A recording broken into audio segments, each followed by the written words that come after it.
I can't believe you just opened a soda while we were recording. You're not Justin McElroy. You can't just get away with that. Why do you think I wasn't talking, Darien? So you can edit it out.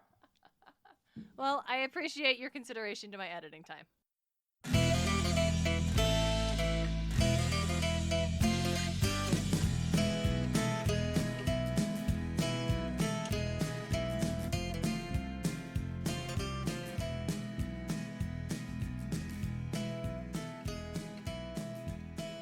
Hello, mortals, monsters, and myth lovers alike. You're listening to Podcast of Poseidon, where we explore how ancient myths become modern pop culture by reading Rick Riordan's Percy Jackson and the Olympians. This is Chapter 22, Charybdis and Scylla. I'm your co-host on loan from the Hunters of Artemis, Darien and Smartt. Joining me is my co-host and brother, hailing from Sicily, DJ. How's everybody doing today? Sicily, if you don't know, is an area in Italy. I think it's that pizza, right? I think you're thinking of Naples. Hold on, give me a second, guys. No, it is. It's the pizza slice that he's kicking. The boot is kicking. That's Sicily. Oh, that's what you meant. I thought you said it's the pizza, and I'm like, No, it's the pizza slice that the boot is kicking. Okay, all right, I misunderstood. Well, I can't recover from that, so let's just go ahead and go to the camp store real quick. Hey, DJ. What's up? So on this very podcast, we have demonstrated that you clearly remember our 2009 family vacation to Walt Disney World in Orlando, Florida, better than I do. Yeah, I remember that. So, and we also specifically talked about how you remembered our Epcot leg of the trip and how you were in our Poseidon episode, pointed out that, no, we did go to Nemo and the Living Seas. We did. We did do that. Now, correct me if I'm wrong, but we did not go into the Space big Mountain because it was fucking closed. Yeah, we didn't do that. No, that was at Magic Kingdom. We're talking about Epcot. Davis, sorry. Stay on target. Look, it's been what, 12 years now, and I'm still mad about that. That's fair. Space Mountain is incredible. Anyway, but we did not go into the Epcot ball, right? Nope. No. Oh no, we did. Yeah, we did. We went to the Epcot ball. What's inside of it? It was, at that time, Inventions of the Future or something like that. Oh, God, did we? Yes. Okay, but it's a ride. We didn't go on the ride. Yes, we did. It was like a sit-down ride that they take you through, and there's a whole bunch of fucking shit around you. Wait, did we ride Spaceship Earth? Yeah, probably. Huh. Okay. Also remember like a Mars ride that we did that was really cool that had like G-forces and shit. Yeah, Mission Space. That was not. I know. Mission Space was not in the ball. Mission Space was in another part. It was in another part of that. But we went in the. We went in the ball and we rode that ride because I remember that ride. I was stoked about that ride. That's what got me kind of really into technology. Jesus, well, David. Well, that ruins my entire bit. 9-year-old Davis remembered better than what? 13, 14-year-old Darien? Well, I was gonna say, well, we never got to write it, but there's a great new podcast you can listen to, and their very first episode talks all about it. But apparently, we did write that. I don't remember it at all. So I definitely have to. I wrote it. I don't know if you did. Maybe I didn't. Maybe I went somewhere else. I think you were hanging out with Mom and somebody else, and I went with Dad and somebody else. Oh shit! Oh my god! Oh. I think that's why. Okay, redemption. I think that's why we have a little bit different thing. And I went to Nemo with Mom and Jared. And you and I think Johnny were not interested in that, so you went to do something else with Dad.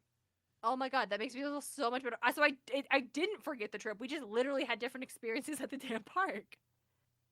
So if you're like me, and you never rode Spaceship Earth, or you're like DJ and you did ride Spaceship Earth, but it's been pretty long time, or if you just like theme parks, have we got the show for you? Heck yeah.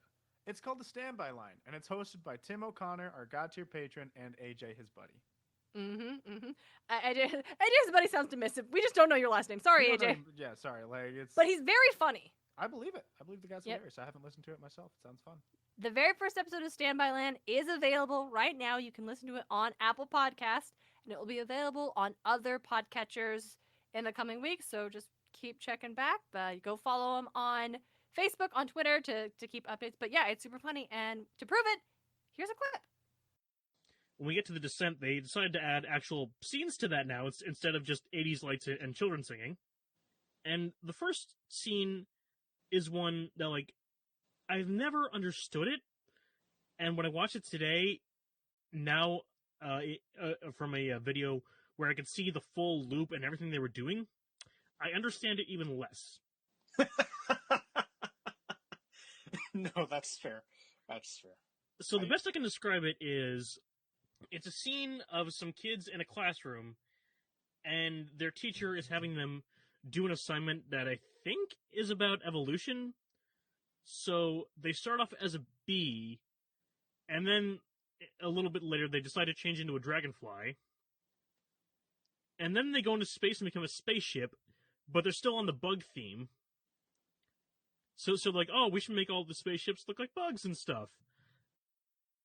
I'm very excited because I love theme parks. I love podcasts. I love theme park podcasts. And I love Tim because he's just super cool. So I'm so excited to be able to listen to a podcast Nice. with yeah. all of those things together. Big fan of theme parks and podcasts myself. I haven't listened to any theme park podcast. I've been meaning to check them out. But Well, you're going to listen to Standby Line. yeah, I'll check it out. Do you want to try that line one more time? No, I think I'm gonna run with that one. Okay. One more time, that is the Standby Line with Tim and AJ. And now back to the show. All right, DJ, Charybdis and Scylla. Big players in... Huge. Huge. Well, physically. Actually physically huge. Actually huge. You don't hear much about Charybdis, honestly. I hear very little. I hear more about Scylla, but that's also because she's in Smite. Yeah, you run in certain crowds. Yeah. So, DJ, let's talk specifically Sea of Monsters. What do you remember about Charybdis and Scylla? I remember that they choose to go to Scylla, and then the shit blows up. Because Scylla starts attacking and pulling men off the boat. Mhm. And it hits the boat, and Tyson's got to go down and start trying to delay the explosion, and then they explode, and then they blast off, and I think they land on the island of Circe. Well, you got the second half right, and you got the Tyson part right. Was it Charybdis? Well, okay, so I only know because I just went through this doing the research. What happens is they have to, so as we talked about in the Hydra episode, Monster Donut. Yep. Then Clarice shows up. And they get on Yep. Clarice's fucking Civil War Confederate Ironside ship. Whatever. Then we're heading to the Sea of Monsters, heading to the Bermuda Triangle, and we learn that the only way into the Sea of Monsters is between Charybdis and Scylla. It doesn't matter what direction you come from, they will appear in your path. Because magic? Mist? Magic mist. Magic whatever. mist. And it is Clarice's plan to go towards Charybdis and use her cannons that did just kill a Hydra to blow her up. It's a very Clarice Ares plan. Yes, especially considering that Charybdis is a whirlpool. Yeah. She's just a fucking whirlpool. Yeah, it's a little strange that choice. Mm-hmm. She clearly didn't have enough information. No, yeah, not Cersei. Clarice's whole thing is, well, she's like, Charybdis is a monster who creates the whirlpool, so we'll just shoot at her in the middle of her whirlpool and just blow her back to Tartarus and then sail on through just fine. But it's very clear that plan is not working, and so then they start to try to like pull the boat back, but the ship's not designed for that pressure, so that's when Tyson goes underneath, but then they sail too close to Scylla, which is when she starts pulling people off the boat and the boat explodes. So So they just yes. get the two. So they still had to deal with both of them. And it didn't end well for... Well, I mean, it actually does end well for, like, Percy and Annabeth. And mostly Tyson, who gets to just hang out with his hippocampy friend for most of the story. Hang out with Rainbow Yeah. for a long time until they just show back up on Polyphemus' Yeah, island. they get to skip all of, like, the Circe stuff, all of the siren stuff, like all of that stuff that they have to deal with. They just get to skip to the end of the adventure. So they've just been having a fun, I'd like to think, fun, Just vibing. fun tropical cruise. Because Tyson is a Cyclops, so monsters aren't going to bother him. Yep. And he's the son of Poseidon. And he's the son of Poseidon, so he's fine out there. He's just hanging out, Mhm. relaxing. Meanwhile, you know, Percy's a guinea pig. Percy is turned to a guinea pig. Annabeth has to deal with some trauma. It's not fun for everybody. It's pretty harsh vibe. Harsh the vibe, and we definitely say that Charybdis and Scylla only bring harsh vibes to the table. They're not chill. They truly aren't. Mm-mm. Man, why can't they just... I mean, honestly, Scylla's a pain in the dick to deal with in Smite as well. I can imagine.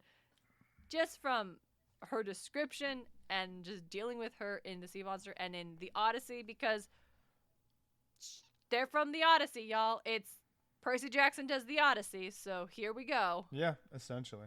All except for, like, Calypso, which he saves for later. Yeah, we just do, like, I'll do Calypso later. Which, plot-wise, I agree with it, but also, it's just the Odyssey, y'all. Well, it's, okay, It's just the Odyssey. here's the thing. We've said many times, it's just the Odyssey. And this is true. But technically, it's just the Odyssey and also the Argonauts because, hey, guess who also dealt with Charybdis and Scylla? Yeah, Jason and the Argonauts. Yep, Jason and the Argonauts. Now, they had a way more chill time because Hera was, like, on Jason's side. And so they were able just to sail between these two monsters. Totally chill. Totally fucking chill. And on their Yeah. quest to get the Golden Fleece. So we should probably acknowledge that Sea of Monsters is also Percy Does the Argonauts. Which, okay, Yeah, I didn't like Percy how does that a sounded, lot of fun actually. monsters. I would like to retract that statement. Percy follows the Argonauts. It's not as fun as Percy Does the Odyssey. Yeah. Hey, is Charybdis a monster or just a giant-ass whirlpool? Now, it's got a name, Mm-hmm. so it's clearly a monster. And it's... I did a little bit of research. It's Oh. born from the hate and malice of human, as well as... oh, no, wait. I'm getting my actual lore mixed up with my anime. I was lore about mixed to say, like, what the fuck are you talking about? Like, not in a bad way. Like, you know we talk about retellings all the time, but I was just, up. like, Yeah. so thrown for a loop. Like, wait, what? Yeah. What? Charybdis shows up in that time I got reincarnated as a slime. Oh, shit. That's so good. Totally. Put a pin in it. spaced on Put a pin in it. Put a pin in it. We'll get back We to will it. get back to it. So, It's got a name and it's very consistent. So yeah, it's a monster. it's a monster. Yep. I think you're right. It took a little digging because sometimes it is like, it's just this terrible whirlpool. And I'm like, so is it actually a monster? But I think one of the elements, especially in Sea of Monsters, is that it sucks things in and then it spits it back out. And very consistently, like you said, it's consistent. And whirlpools don't tend to behave that way. No. It's not like the black hole from Treasure Planet. Can't believe we're 22 episodes in. It's the first time I've talked about Treasure Planet. It hasn't come It up. hasn't come up. It really should. It's my favorite. This is the first time that they're doing sailing. So like Treasure Planet, of course. It's No, gonna- obviously. So yeah. Charybdis is a monster, and like monsters, they've got origin stories, which I love. I love that this stuff is so old and was around for so long that eventually what was probably just a monster eventually gets origin stories. Like, eventually, that obscure character from that Batman comic 20 years ago is going to get a fleshed out fucking origin story because some new writer got their hands on it. And I love it. Nice. I love that about human It's storytelling. pretty good. It's always very good when that happens. Mm-hmm. Just a good time. So, in Sea of Monsters, Clarice describes Charybdis and Scylla as sisters, Woohoo. which is a fascinating choice on Rick Riordan's part because that's not really an element from either of their mythologies. Like, that's a Yeah. very small, like, kind of one-off. Maybe they were sisters, but they both have, like, pretty big histories that are separate from one another. Uh-huh. So, Charybdis is the elder of these two monsters and was said to be the daughter of two primordial deities, Pontus, the sea, and Gaia, earth. Yep. As such, she is just a basically primordial ethereal force, basically the embodiment of a whirlpool and the devastation it can cause, which makes sense because very likely the original inspiration for the Charybdis myth was actual fucking monster whirlpools that Greek sailors had to deal with. Imagine just not having a big ass ship that can sail right through a whirlpool. I can't imagine I would be happy to see a whirlpool even if I wasn't a big ass ship. True.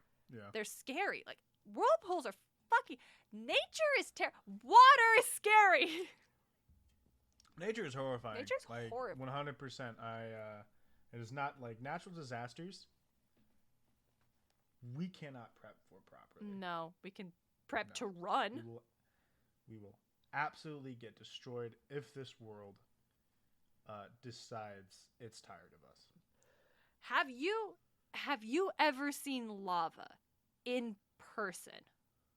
I can imagine it's horrifying. Visiting mom when she was living in Hawaii years ago, we went up to the volcano on the big island. That is active. That's an active fucking volcano. We went up there, and while we were up there, the sun went down, and we were able to go up on this like observation deck where you can see into the crater, and Oh you my can God. see lava just leaping into the air. Just absolute Holy fucking... shit. That sounds dope. And yeah, no, it's Horrifying? really cool, and it's glowing. Like, it's so hot and it's so bright that it looks like a sunrise. When you look at it, when you're not near the lava and if you're like down lower and you look up where it's at, it looks like it's bright. And so yeah, absolutely, of course, people living in the area would see that and be like, "That's a goddess. That's a fucking powerful goddess. Don't fuck with her." Yeah. And that's what nature Pele. is. Careful. Careful, Pele mad. Yeah, no. Do not disrespect that goddess. Yeah, she will. Lava eventually turns into land, and that's all great and stuff, but, like, fuck. Not to be trifled with. Not what this episode is about, but Not what this episode's nature is about. scary. Nature is horrifying. So then we have Scylla, who... Well, okay, so I should finish up with Charybdis. So, yes, so Charybdis is, like, considered to be a minor goddess of the tides, but I'm pretty sure if you told her that to her face, her mouth, She would hit you for calling her a goddess. and then she would eat you. Yeah. Because, she would, as according to myth, thrice each day draw in and push out gigantic sums of water. So obviously if you got drawn in, you're gonna get destroyed in the waves. And if you're nearby when she pushes out that water, you'll get destroyed by the tidal wave she's just created. So By the fucking tsunami that she has just created. there's no good at being around It's bad. Scylla. Now, we also have... Okay, so then we have Scylla, who these two obviously are told together, paired together, because they are in myth, and they're supposedly right next to each other in these stories, so that's why they get to be together. It'd be weird to do an episode about one and not the other. That just doesn't feel right. Yeah. It'd be like doing an episode about just Waldorf and not Statler. Like, these Muppets belong together. I have no idea who those They're Muppets are. they're the grumpy old man Muppets in the Yeah, gallery. I love them. Best. Best Muppets. Absolutely ripping into the Muppets. It's hilarious. Always. Constantly. Oh, they're the grumpy old men. So it was said that sometimes Scylla was the daughter of Charybdis, but more commonly she was said to be the daughter of Phorcys, who was an early sea god, and his wife Cato, who were actually parents of a lot of monsters, including the Gorgon and the Grey Sisters. So, pretty common monstrous backstory. Scylla's in good company here. Nice. But here's what's interesting is that later Greek and Roman writers really, really, really like to take these monsters and give them tragic backstories of beautiful women turned into these horrible beings. Of course. Yep. So, despite the oldest traditions saying that they were like both born monsters, those earliest traditions also always referred to them as she. They were identified as female monsters. So, for Charybdis, her tragic backstory TM retrofit is that she was the daughter of Poseidon. And as like this minor ocean goddess, she flooded the land to expand Poseidon's realm, which pissed off Zeus, who, angry that she had stolen land from him, basically, captured her, chained her to the bottom of the ocean, and transformed her into a hideous monster with an insatiable appetite to just consume. Of course. Mm-hmm. Why wouldn't that be the why wouldn't that be the case? Yep. In some myths, Charybdis was a woman who stole oxen from Heracles, and in punishment, Zeus struck her with a lightning bolt, turning her into a monster, and that's where the ferocious appetite ties in. But yeah. So if we go with that first one, that's Percy's half sister. It is. It is Percy's half sister. Is that monster? Yep. Down at the depths. Now, Scylla's tragic backstory TM comes from Ovid's Metamorphosis, where you could say that, like, was Zeus over the top with his punishment for Charybdis? Absolutely. But she still, like, was responsible for what went down. Yeah, she was taking land. Yeah, she was, like, Poseidon maybe could have done more to help his kid, but very hands-off dad, as we know. Yes. Scylla's not so much.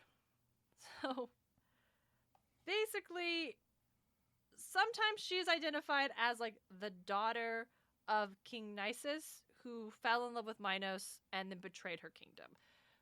But that Scylla usually ends up getting turned into an eagle at the end of her myth, so it's probably a different person.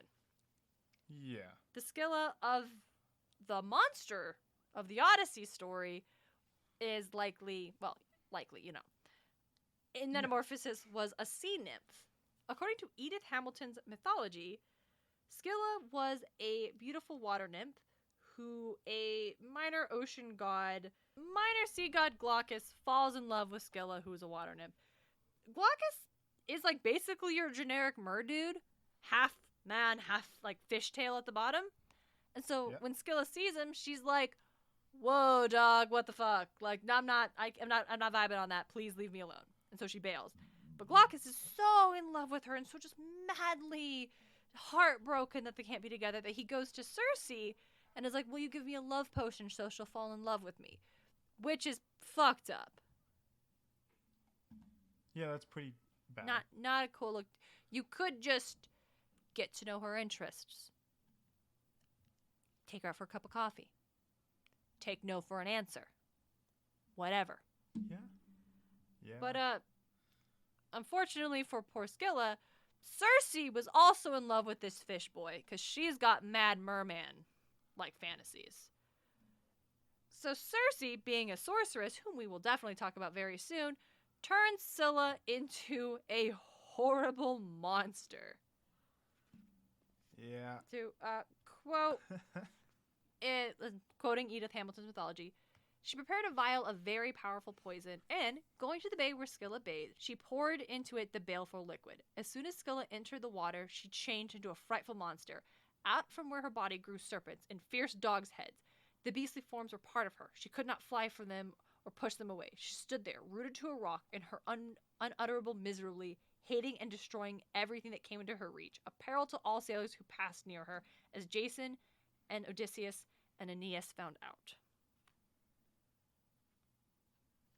Yeah, that sounds about right. That's a bummer. It's a real bummer. Yeah. I should probably talk about what is going on in the fucking Odyssey. Like, directly. But if you've heard the Odyssey once, you've heard it 1,000 times. Yes, but the... How... So, okay, well, here's a question then. DJ, do you know how Odysseus gets past Scylla and Charybdis? Honestly, I don't. All right, we're going to refer to Emily...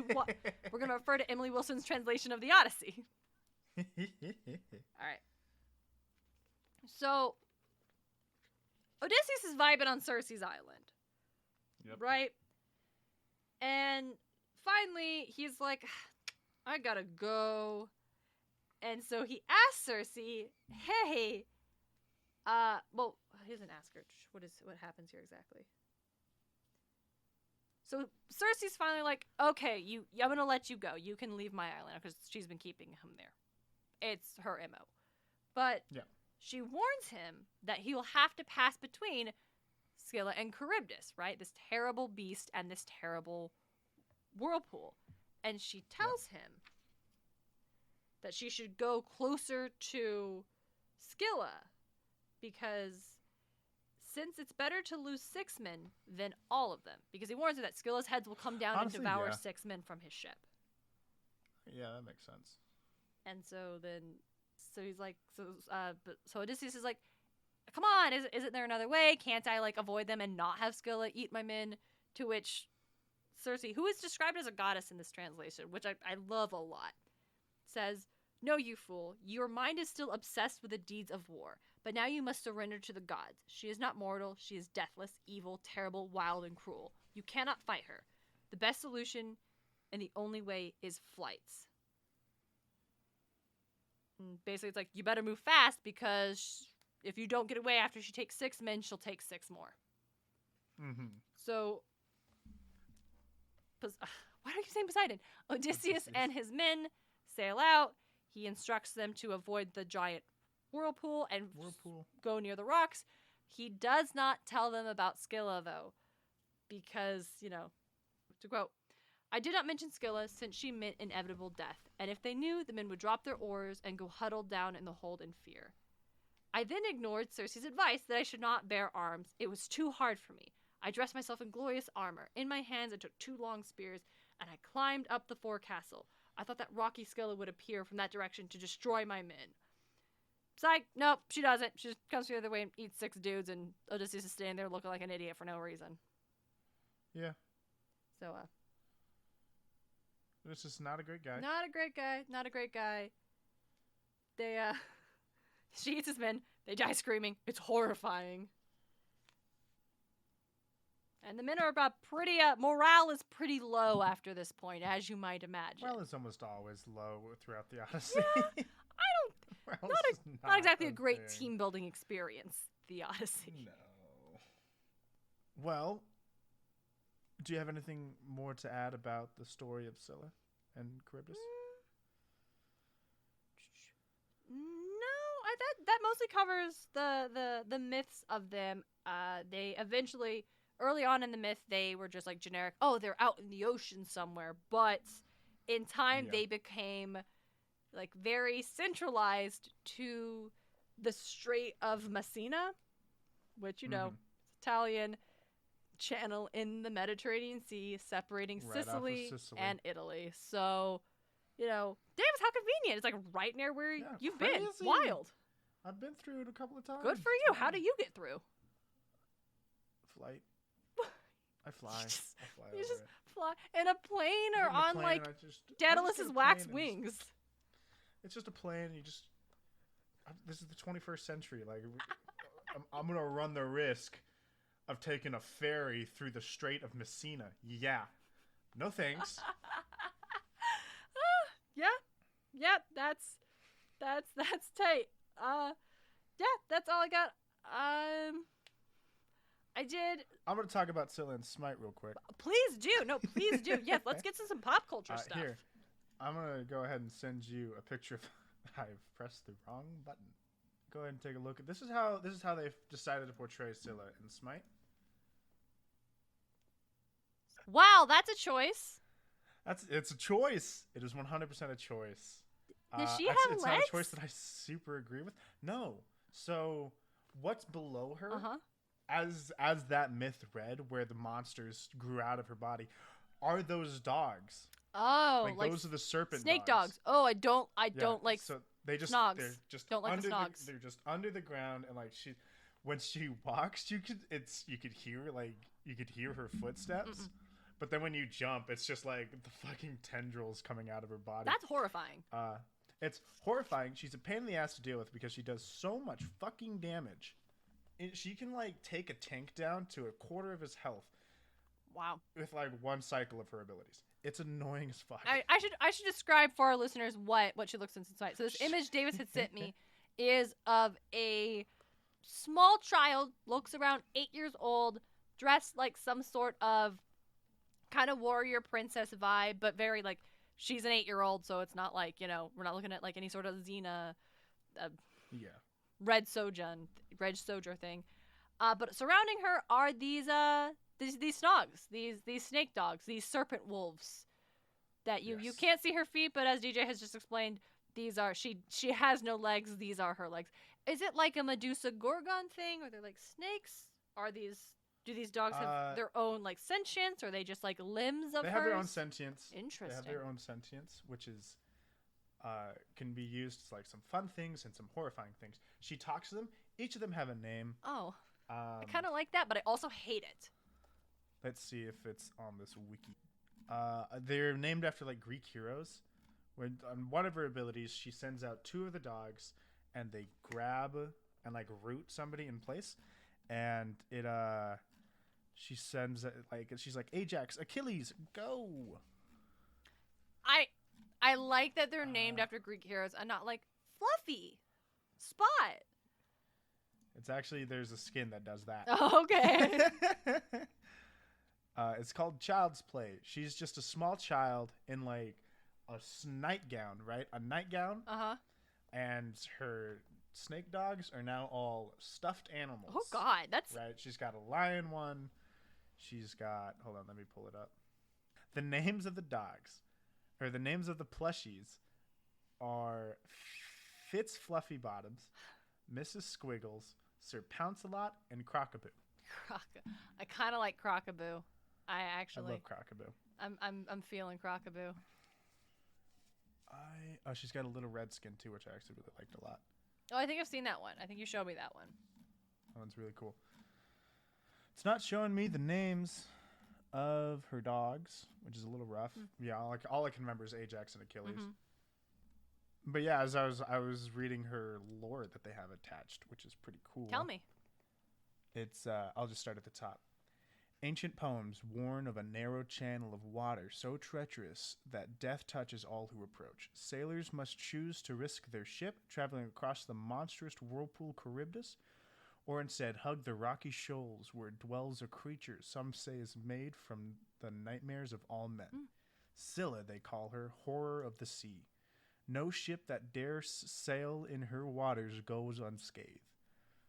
Those that cling to survival whisper panicked tales of enormous black tentacles tipped with slavering hound heads, ravaging whole ships to splinters with pitiless precision. Though it's her laughter, they say, that's most horrible. Childlike, delighting in blood-soaked murder as men are dragged into the dark abyss. Poets have tried to romanticize this beast to provide some humanity to her monstrosity. They write she was once a beautiful naiad, wronged by a jealous priestess and transformed. Yet the old poems say she was born this way, beget by gods, full of jealousy and loathing, dropped into the sea to terrorize mankind. Hey, that's accurate. Yeah, right? Would that she had remained in the sea, but the nightmare has come ashore. Dragged by dog-headed tentacles, she roams our streets, plucks us from our beds, and fills the night with disturbing laughter. Oh my God. Scylla has come, and not even gods can help us. That's cool. I always love the lore that they put down for the gods in the game. Yeah. It's always a good time. I appreciate that they acknowledge that, like, oh, here's like, you know, what poets did, but if you look back, if you check the receipts, Yeah. It's cool. yeah, that ending is terrifying. Holy fuck, that ending Ending's is that's horrifying. dark. Yeah. They always add like a fun twist as to why they're here, why they're on the battleground. Is she just there for fucking funsies? She's there to terrorize. Oh yeah, okay, so for funsies. She's the horror of the deep. Yeah, seriously, okay. Except she doesn't actually come from the deep ocean. She hangs out on a rock. Yeah. But yeah, no, she's a pain in the dick. Yep. She's got a big old massive damage ult, and if she kills someone with it, it comes back and she gets to use it again. Oh, that And sucks. Hits. That's kick-ass, but oh, that sucks. You just reminded me that she's like, oh, the horror of the deep. Just like how Charybdis was probably like born of, like, legends of Charybdis were born of actual whirlpools. Scylla was probably born of like a reef or like a rock outcropping, like jagged rocks, because those, like a reef and those things could tear apart ships, just brutally tear apart ships if you weren't careful. Like feeling like it comes out of nowhere all of a sudden. So Yeah. the ocean is cool. scary. Ocean is horrifying, but I love it. You're a Pisces, you would. Yeah. You're an Aquarius. Like what? I'm an air sign, okay? Water bearer, as in I use it as a resource, but I'm an air sign, so I know what it's good for, and we don't enter it. Anyway, let's talk about other sea monsters. Yes, yeah. I think that could be fun. Try as I might, it was exceedingly difficult to find as like iconic as Charybdis and Scylla are as beasts from the Odyssey. They really don't appear a lot in pop culture as like prominent figures. Again, the only one I can think of is Charybdis shows up in That Time I Got Reincarnated as a Slime. Please tell us about that. I really want to hear more about that. It shows up and it embodies this guy who wants to kill a demon because the demon had like humiliated him. And so he's using the anger from Charybdis into the power. And so it's just causing devastation on its way to do this. And currently the demon's just kind of hanging out with the main character of the slime, Rimuru. The demon's a small child girl who's just kind of vibing and enjoys the luxuries that like Rimuru has brought to this land because Rimuru has, knowledge of our world. So he's bringing like refined sugars and And this is the slime plumbing friend. and just yeah. And so she's just like hanging out. It's like, no, this is great, dude. We're best friends. Just hanging out with him. And she again bodies Charybdis. And then the slime absorbs Charybdis. Oh, right. That's a thing.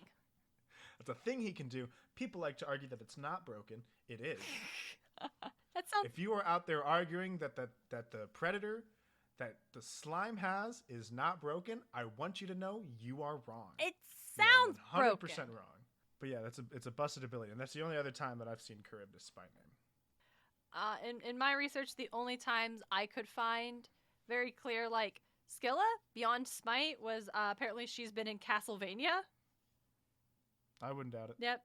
Just as... I haven't played any Castlevania games. I've heard they're great, but I wouldn't doubt Yep. She's portrayed as, having the torso of a woman, 3 dog heads protruding from her waist down, and several Monterey-like eels called Scylla worms instead of limbs. And I saw the picture, and it's terrifying. So, well done, it. Castlevania. Congratulations, Castlevania. What a bummer. I'm going to talk about my favorite sea monster, Godzilla. Hold on, I've got 2 more. Love Godzilla. Hold on, I've actually got 2 more. Okay. So, but like, that's a great transition because you literally read my mind. So in looking for retellings of Charybdis and Scylla, of all places, Arthur, the PBS show. Season 4, Episode 6, 1999, DW is retelling the Odyssey in an episode called DW Tale Spins. Mm-hmm. And just, it's the Odyssey, and so here is Scylla, who's portrayed as, like, the queen bee of the class, and she's, like, Muffy with 6 heads, whereas Charybdis is the face, is, like, her brother just pulling everything in. And that's a decision that they made. Yeah, that's a little weird one. Here's a weirder one, though. 1954. A musical called The Golden Apple by John Latouche. I assume that's how you pronounce it. It looks French. It retells Homeric epics, but set in the Edwardian era. Which What the fuck is the Edwardian era? it's the one after Victorian. So it's not the 1800s. You're now in the early 1900s.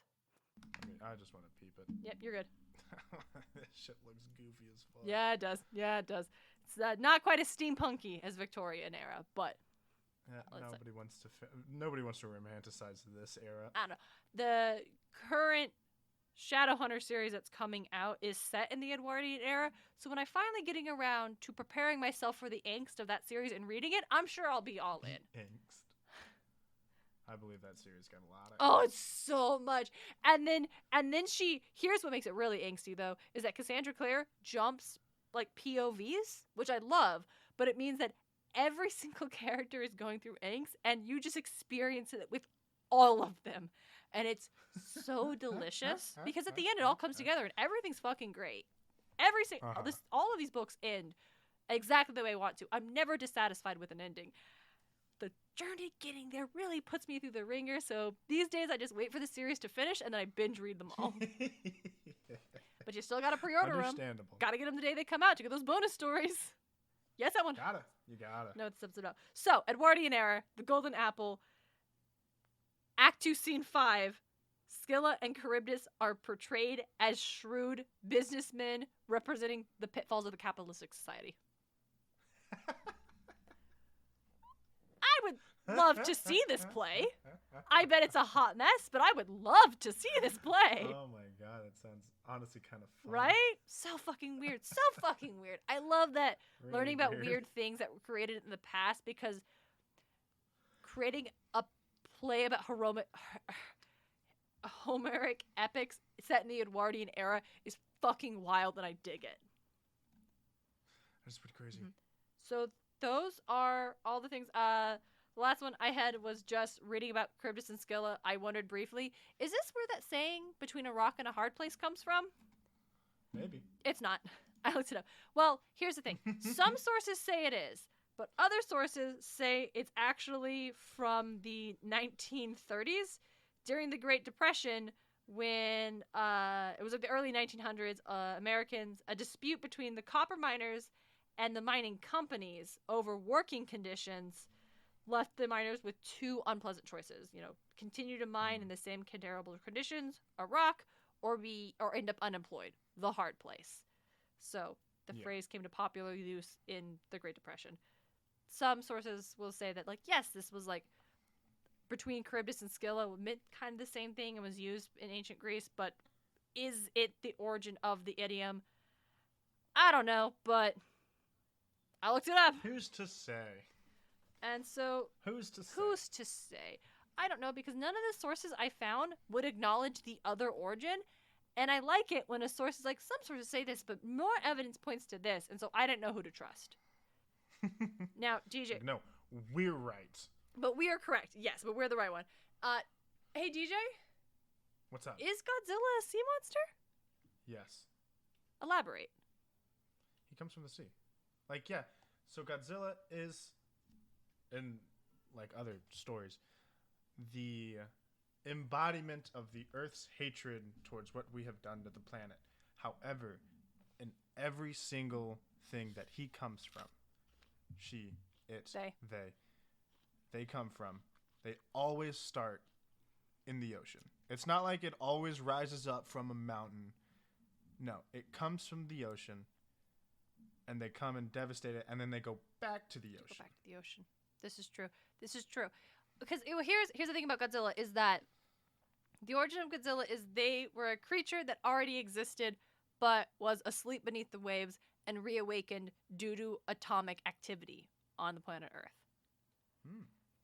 And so that's why I asked the question, is it sea monster? Just because Godzilla happened to be underneath the ocean when they were awakened doesn't necessarily mean that they are of the sea. Especially because looking at Godzilla, traditional Godzilla doesn't look like a sea monster. There's nothing aquatic about this boy. No, he just walks around down there. He doesn't need to be aquatic. It's so big, it just walks. There's no swimming. Yeah. But modern Godzilla can swim. Yeah. I mean, even if we decide to look back, like, where did Godzilla truly come from then? If that's the case, he was already at the waves, or under the waves, and he was awoken by the hydrogen bomb.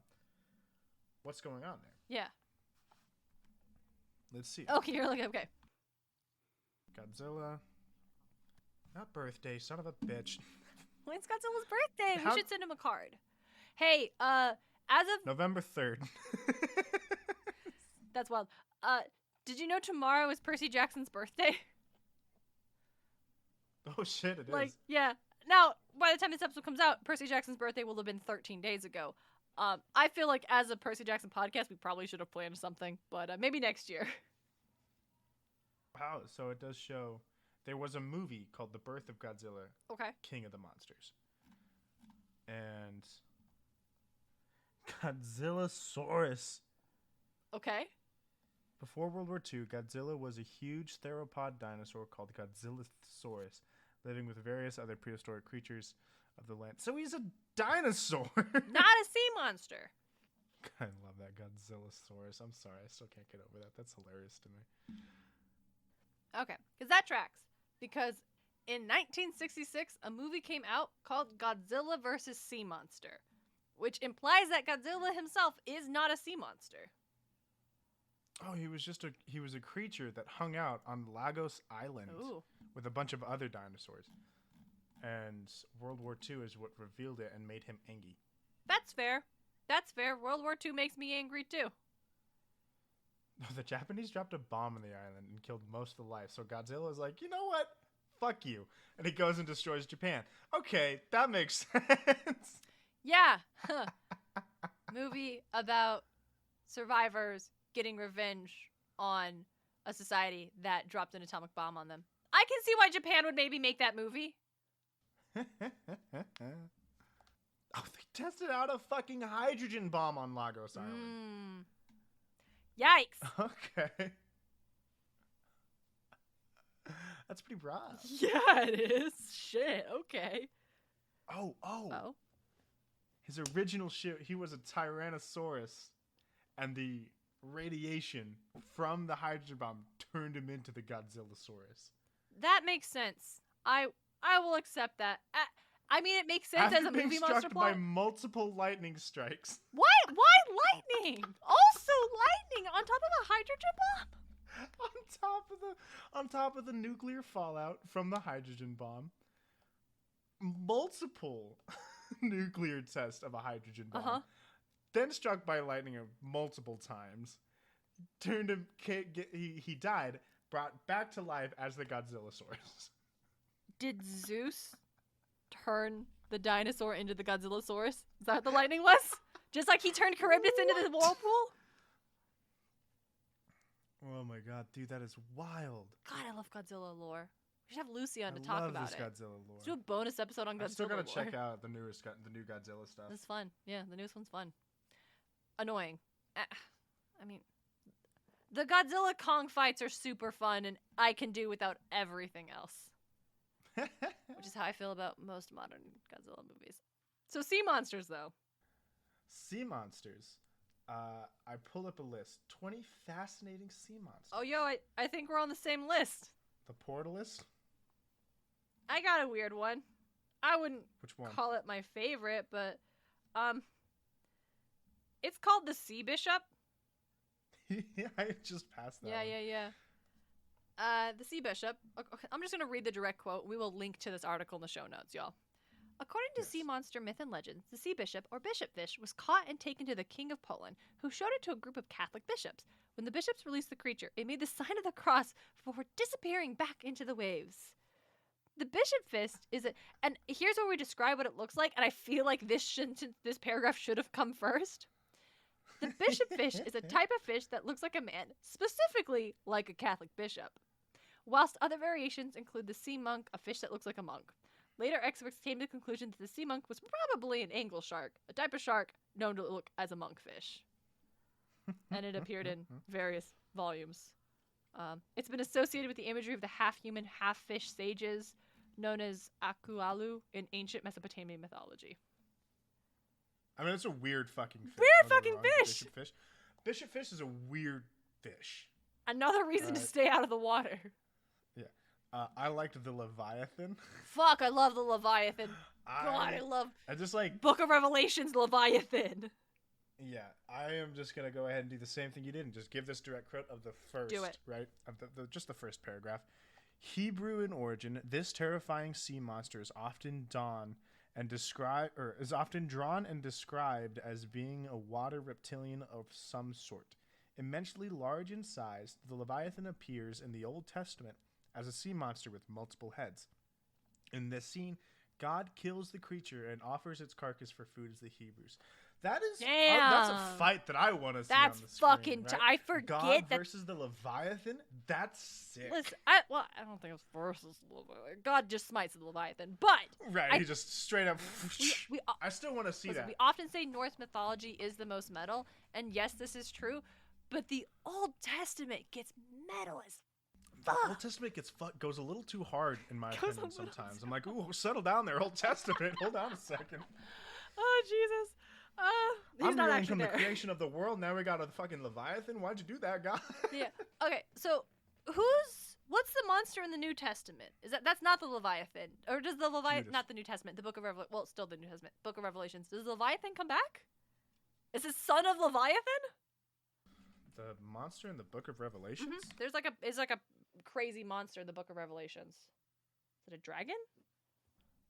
The beast. Oh, just the beast. Okay, yeah, tight, whatever. Like Nero. The first beast comes out of the sea and is given authority, power by the dragon. The first beast is initially mentioned in Revelation 11:7 as coming out of the abyss. Okay, who would win in a fight, the first beast or Leviathan?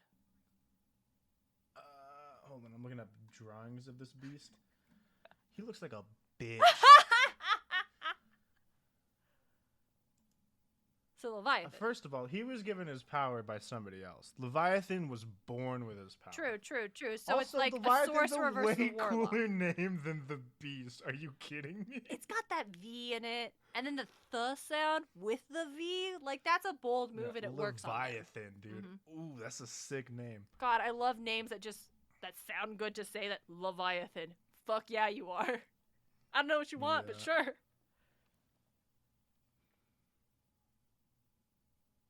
I'm just looking at like how they described the beast. But like again, these images, it's just like this weird multi-headed lion thing. I'm not the biggest fan of its design.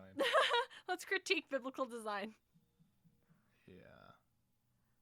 I have some questions for St. Peter. So this list has the lion turtle from Avatar on there. I saw that. That's an interesting one. I I guess like they it also has Gyarados on here. Let's be real I, here. here's the thing, and yes, this list is fascinating. Go check it out. We're not going to talk about everyone on this list, but it's got some great food for thought. Because Gyarados, yes, sea monster, absolutely sea monster. Lion turtle though, I know. A lion turtle is a sea. Is it the sea? It's technically a monster. It's a beast, yes, but we could It's a call beast. all the creatures of. And it's a myth to like everybody. It is, yes, I guess it is. Up until Aang comes, like we hear it been mentioned. Mhm. Up until Aang comes across it, it's just a myth. Okay, so is interesting. Is that necessary to something being considered a sea monster? Does it need a myth? Absolutely not. The giant squid is a fucking sea monster. And now we're back to Darian's afraid of the ocean.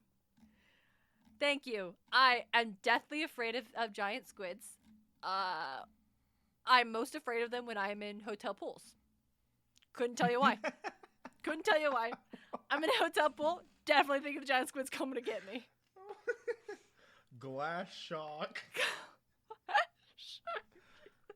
We can't reference other podcast bits on our podcast. That's so gauche. God damn it. Hotel pools are scariest bodies of water, I think. Are they? Next to like murky ponds or murky lakes that you can't see the bottom of. I would say a canal is. Oh shit, canals just murder water. Yeah. Canals are just murder water. You jump in there, your foot's in that mud, you're done. Done. Fuck. Okay. So the truest sea I monster don't is s- the sea the itself. only thing that I wouldn't swim in is the canal. I will not swim in a That's canal. smart. Hey, kids. Our father, burn this into our brain. We live near a canal. Don't swim in a canal. Dad is Do not swim in a canal. terrified of us getting in canals. Fair reason. I'm pretty sure I remember heard like a story of his that a buddy of his got stuck in a fucking I'm canal. sure. I'm sure that happened a Yeah, lot. that's like why. Like, no, and I'm like, don't swim in a canal. Just it's perfectly reasonable. Don't swim in them now. I've seen our stats on Spotify. We do have some listeners that are apparently, according to their Spotify profiles, under 17. So kids, stay out of don't canals. swim in a I'm sure. Don't swim in a fucking canal. I'm sure you have much better things to do. You have way more ways to entertain yourselves than needing to swim in a canal. But just in case no one has ever told you, don't get in a canal. Yeah. If no one's told you to not swim in a canal, they don't have the experience of our father, which was don't swim in a canal. Your foot will get caught in the mud jumping in. Mhm. Don't swim in a fucking canal. Also, our dad is just terrified of everything. Also, in regards My to dad was us, relatively paranoid for a lot of things for us growing up. there were 4 of us. Odds were not in our favor of all of us making out of No, it alive. So 100%. we Yeah, shockingly they were beat the definitely. odds. Yeah. But we had some demigod odds up against us, and we managed to Fucking fight shit. through. Wild. So the sea is the real monster. The sea is. The sea is a monster. I will absolutely go and play in the sea. But the sea is a monster. Let's see. Wear your life jackets, kids. That's another. Buckle the one. life Very jackets. I know it important. doesn't feel cool, but you know what's less cool than life jackets? Dying. Dying. Drowning. Fucking dying. Yeah. Jormungandr. That's another fun Fuck. sea Yeah, monster. do we want to get into like Love Jormungandr. other mythology? Because I know we've been talking about just general like folklore pop culture, but I'm down for like let's briefly touch on some other mythologies. We'll definitely Jormungandr's in Smite. Yeah, I'm sure it is. It's also in Magnus Chase and the Gods of Asgard, which we will get there, but let's talk about him right now. Fucking giant world serpent. Giant world serpent biting his tail. It's so wild. Love Jormungandr, dude. Holy shit. Fucking love it. Can we talk about Magnus Chase for just a hot second? Go ahead. I love, and this is so brief, I love that scene where they see Jormungandr in the water and just Magnus with dawning horror realizing the scale of this beast and like, oh, this is what As he I am has up it against. tied to a fucking fishing pole. Mm-hmm. He was fishing Jormungandr out of the water, and he's like, I fucked up. I fucked up. It's just what if he could have if Rick could have called it that chapter 100% would have just been called I fucked up. I fucked up. Or they're always in present tense, so I fuck up. Yeah. Yeah, it's just like that. Oh man. Like, okay, so it's like the opposite of Polyphemus, where I'm like, I don't believe the scale of you. Like, I don't understand how big you're supposed to be. I understand exactly how big Jormungandr's supposed to be, and it's terrifying. I understand it. I cannot comprehend it. A motherfucker is coiled thousands of times on the sea floor. Not just wrapping around the world once. He is coiled hundreds or thousands of times on the sea floor. He is Stay out of the ocean. massive. He is meant to kill Thor at the end of Ragnarok. Not a lot of shit could do that. Not a lot of shit that can do that. Ugh. Hey, when we're done with Percy Jackson, do you want to do Magnus Chase next?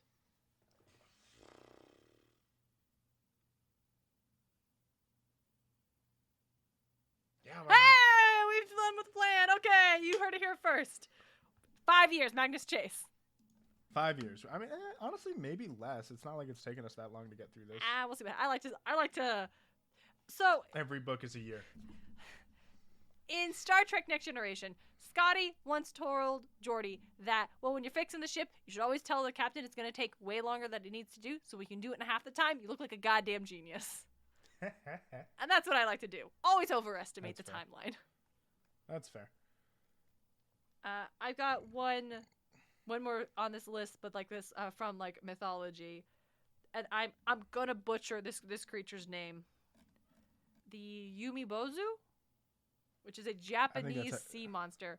That I'm just looking at this image we have, which just is of like some sort of like, I don't know if it's a woodcut, it's some sort of like traditional Japanese art of like sailors and this ship being thrown around the ocean and just this massive black silhouette with just big eyes staring down at the sailor, and you can tell the sailor's more afraid of it than it is of the ocean waves chopping at its ship.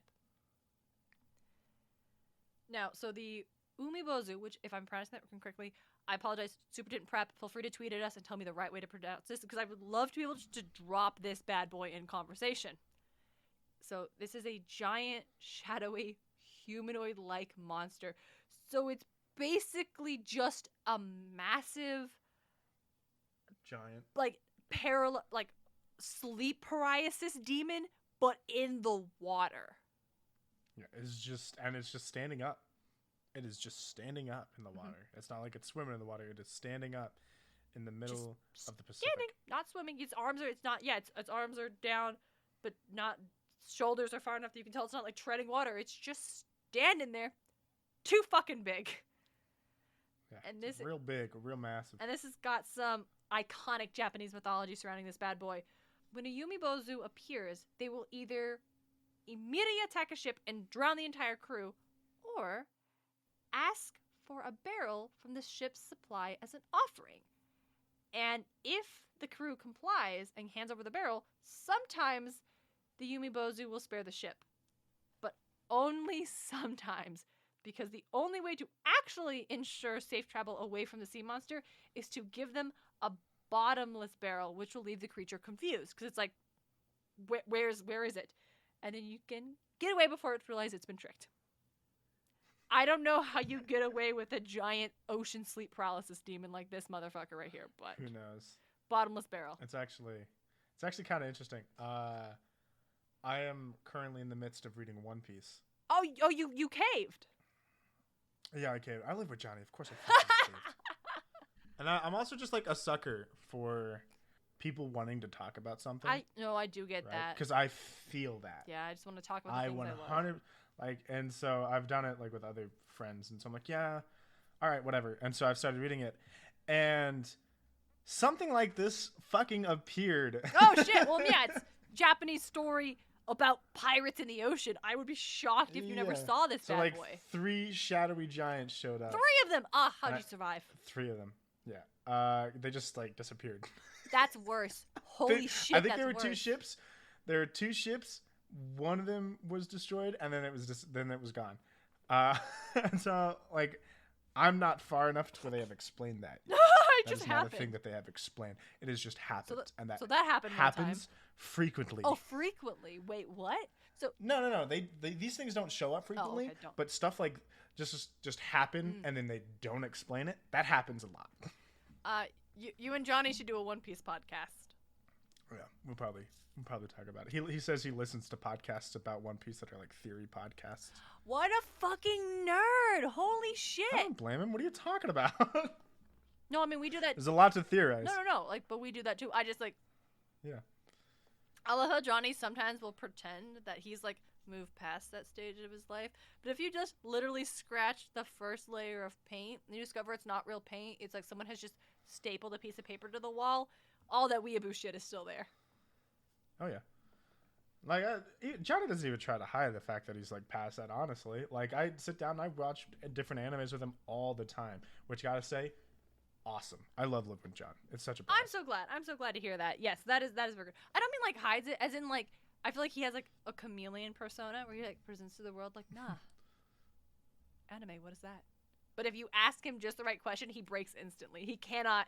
He's like, it is disguised self, but this cantrip is so weak. Yeah, I think it's more along the lines of he's not gonna openly flaunt it. True. But if you ask him about it, he's gonna be like, yeah, I like anime.